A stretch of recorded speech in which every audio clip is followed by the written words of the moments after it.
آپ بھی ایسا کرتے ہیں کہ آپ بھی دوسروں کو خوش کرتے ہیں؟ آج میں آپ سے ایک سوال پوچھنا چاہتی ہوں۔ کیا آپ بھی ان لوگوں میں سے ہیں جو دوسروں کا خیال رکھتے رکھتے یا انہیں خوش کرتے کرتے خود کو بھول جاتے ہیں؟ سب کو خوشی کا سوچتے ہیں، سب کے لیے وقت نکالتے ہیں، سب کی باتیں سنتے ہیں، لیکن جب اپنی باری آتی ہے تو کہتے ہیں چلو کوئی بات نہیں، میرے بغیر بھی کام چل جائے گا، یا میں اپنے کام بعد میں کر لوں گی۔ آہستہ آہستہ انسان دوسروں کے لیے جیتا رہتا ہے اور ایک دن محسوس کرتا ہے کہ وہ خود کے ہی بہت پیچھے رہ گیا ہے۔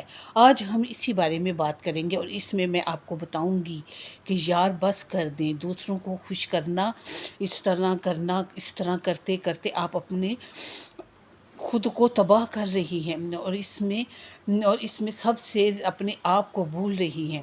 میں آپ کو کبھی آپ نے سوچا ہے کہ آپ کیا تھیں اور کیا بن گئی ہیں؟ آپ اپنی ذات کو بالکل بھول گئی ہیں، لیکن اب آپ نے ایسا نہیں کرنا۔ آپ نے سب کا خیال رکھتے رکھتے اپنا خیال بھی رکھنا ہے۔ تو چلیں شروع کرتے ہیں آج کی اپنی ویڈیو۔ اس میں میں آپ کو اپنی ڈیلی روٹین بھی شیئر کروں گی، اور آپ کو جیسا کہ میرے ٹاپک سے پتہ چل ہی گیا ہوگا کہ آج میں ان باتوں پہ آپ کے ساتھ بات کروں گی جو بہت اہم ہیں ہماری زندگی میں اور ہم سب کے لیے۔ ٹھیک ہے، یہاں میری ولاگ شروع ہو رہا ہے صبح ناشتے سے۔ تو آج میرا بیٹا کہہ رہا تھا کہ میں خود ہی اپنا ناشتہ تیار کروں گا، کچھ مسالہ پڑا ہوا تھا میرے پاس، تو بس اس نے انڈا ڈال کے بریڈ اور بن کے اندر کر کے تو یہ ساتھ خود ہی بنا رہا تھا۔ تو ساتھ ساتھ میری ڈیلی روٹین بھی چلے گی، اور میں آپ کے ساتھ اس ٹاپک پہ بھی بہت زیادہ آپ کے ساتھ بات کرنے والی ہوں۔ اچھا انسان بہت اچھی باتیں، اچھا انسان ہونا بہت اچھی بات ہے۔ لوگوں کی مدد کرنا بھی بہت اچھی بات ہے، لیکن اپنی خوشی، اپنا سکون اور اپنی عزت قربان کر دینا اچھی بات نہیں ہے۔ بعض لوگ ہر وقت دوسروں کو خوش کرنے کی کوشش میں کرتے رہتے ہیں۔ اگر کوئی ناراض ہو جائے تو فوراً خود کو قصوروار سمجھتے ہیں کہ میری وجہ سے ہی ہوا ہے۔ اگر کسی کی کوئی امید پوری نہ ہو تو پریشان ہو جاتے ہیں کہ ہائی اس کا میری وجہ سے اس کا کام خراب ہو گیا، یا میری وجہ سے اس کو یہ ہو گیا۔ لیکن سوال یہ ہے کہ کیا ہر وقت سب کو خوش رکھنا ممکن ہے؟ نہیں۔ آپ چاہے جتنا اچھا کر لیں، کچھ لوگ پھر بھی ناراض ہوں گے، کچھ لوگ پھر بھی شکایت کریں گے، اور کچھ لوگ آپ کی اچھائی کو معمول نہ سمجھ لیں گے۔ اور ایک وقت ایسا آتا ہے جب انسان تھک جاتا ہے، باہر سے مسکرا رہا ہوتا ہے لیکن اندر سے خالی پن محسوس کرتا ہے، کیونکہ وہ سب کو وقت دے رہا ہوتا ہے سوائے خود کے۔ تو دوستو، اپنا خیال رکھنا خود غرضی نہیں ہے، یہ ضرورت ہے۔ اگر آپ خود ٹوٹ جائیں گے تو پھر دوسروں کو سہارا کیسے دیں گے؟ کبھی کبھی اپنے لیے بھی وقت نکالیں، اپنی پسند کی چائے پئیں، اپنی پسند کی جگہ پہ بیٹھ کے خاموشی میں چند لمحے گزاریں، کتاب پڑھیں، دعا کریں، اپنے دل کی باتیں سنیں، اپنی خوبصورت یادوں کو یاد کریں جس سے آپ کو سکون اور خوشی ملتی ہو۔ یاد رکھیں، آپ صرف دوسروں کی ذمہ داری نہیں ہیں، آپ اپنی بھی ذمہ داری ہیں۔ آپ کو اپنا بھی خیال رکھنا ہے، اپنی اسکن کیئر کریں، اپنی صحت کا خیال رکھیں، اپنے لیے اچھی سی شاپنگ کریں، یا اپنی پرانی سہیلیوں کے ساتھ وقت گزاریں۔ کچھ لوگ ساری زندگی دوسروں کی منظوری ڈھونڈتے رہتے ہیں، وہ تب خوش ہوتے ہیں جب لوگ ان کی تعریف کریں، لیکن اصل سکون اس دن ملتا ہے جب آپ خود اپنے آپ سے خوش ہوں۔ کیا آپ نے کبھی سوچا ہے کہ آپ اپنے آپ سے خوش ہیں؟ آپ اپنے آپ کو ٹائم دیتی ہیں؟ بس کرنے دوسروں کو خوش کرنا اس سے آپ کو کچھ نہیں ملے گا۔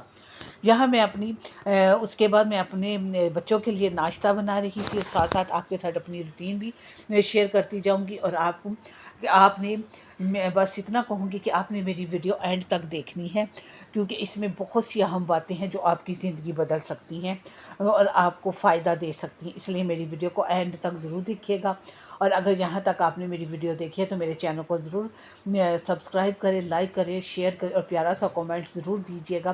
کیا آپ بھی دوسروں کو خوش کرتی رہتی ہیں، یا آپ بھی دوسروں کو خوش کرتے کرتے تھک چکی ہیں؟ تو میں بھی شروع میں ایسے ہی کرتی تھی. آپ یقین کریں میں بہت ٹینشن لیتی تھی. میں بس اب دوسروں کا ہی خیال رکھتی. ہائی وہ میرے سے ناراض نہ ہو جائے، وہ میری کوئی بات اس کو بری نہ لگ جائے. میں یہاں تک دوسروں کے ساتھ کرتی تھی کہ میں اپنا اب بھول ہی بیٹھی تھی. کئی دفعہ میرے ہسبینڈ کے ساتھ میری بحث ہو جاتی تھی. وہ کہتے تھے کہ اپنا گھر دیکھو، دوسروں کو نہ دیکھا کرو. لیکن میں بس دوسروں کی ٹینشن زیادہ لیتی تھی. لیکن پھر میں نے غور کیا کہ اس سے تو میرا گھر خراب ہو رہا ہے. میں اپنے بچوں کی طرف توجہ نہیں دے پا رہی، میں خود کو توجہ نہیں دے پا رہی. میں بہت پیچھے رہ گئی ہوں. میں اپنے کسی بات کو اہمیت نہیں دے رہی. اس طرح تو میری قدر کم ہو جائے گی. اور آپ یقین کریں میں نے کچھ عرصے میں ہی اپنے اندر سے اس عادت کو نکال دیا. اور مجھے زیادہ مشکل بھی نہیں، کیونکہ میں سوچ لیا تھا کہ میں نے اپنے اندر سے اس عادت کو ختم کرنا ہے. اور میں نے دوسروں کو خوش نہیں کرنا. میں نے اپنی قدر کروانی ہے، میں نے اپنی عزت کرنی ہے. اور اگر آپ بھی ایسے ہی سوچیں گے تو یقین کریں آپ بھی اپنے اندر سے اس عادت کو ختم کر سکتے ہیں. اگر کوئی آپ سے ناراض ہو جاتا ہے تو ہر بار قصوروار اپنے آپ کو نہ سمجھے. ہر مسئلہ آپ کی وجہ سے نہیں ہوتا، ہر ناراضگی آپ کی غلطی نہیں ہوتی. اپنی زندگی میں حدود بنانا سیکھے اور کسی کو اس حدود کو پار نہ کرنے دیں. سب کو ایک باؤنڈری میں بتا دیں جی آپ نے اس حد سے آگے نہیں آنا، آپ نے میری ذات پہ بات نہیں کرنی، آپ نے میرے کردار پہ بات نہیں کرنی. ہر وقت ہر کسی کے لیے موجود ہونا ضروری نہیں. کسی نے کچھ کہہ دیا تو آپ فوراً اٹھ کے تیار ہو گئے. نہیں، نو کہنا بھی سیکھیں. کبھی کبھی نہیں کہنا بھی ضروری ہوتا ہے. آخر میں بس یہی کہوں گی، دوسروں سے محبت ضروری ہے، ان کا خیال رکھنا بھی ضروری ہے. اپنی ذمہ داری پوری کریں لیکن خود کو مت بھولیں، کیونکہ آپ بھی اہم ہیں، بہت اہم ہے. آپ کی خوشی بھی اہم ہے، آپ کا سکون بھی اہم ہے، آپ کی پسند ناپسند بھی بہت اہم ہے، آپ کی صحت جو سب سے اہم ہے. یقین کریں اگر آپ ٹھیک ہیں تو سب ٹھیک ہے. تو یہی آپ اگر آپ ٹھیک نہیں تو پھر کچھ بھی نہیں. اور یہی تو اگر آپ ٹھیک ہوں گی تو سب کا خیال رکھ سکیں گے. اگر آپ کی صحت ٹھیک نہیں تو آپ باقی گھر والوں کا کیسے خیال رکھیں گی؟ آپ ہیں تو سب ہے، آپ نہیں تو کچھ بھی نہیں. یاد رکھیں جو شخص خود سے محبت کرنا سیکھ لیتا ہے وہی دوسروں سے ہی محبت کر سکتے ہیں. تو بس آج سے ہی آپ نے سوچنا ہے کہ میں نے اب دوسروں کو خوش نہیں کرنا. اللہ حافظ.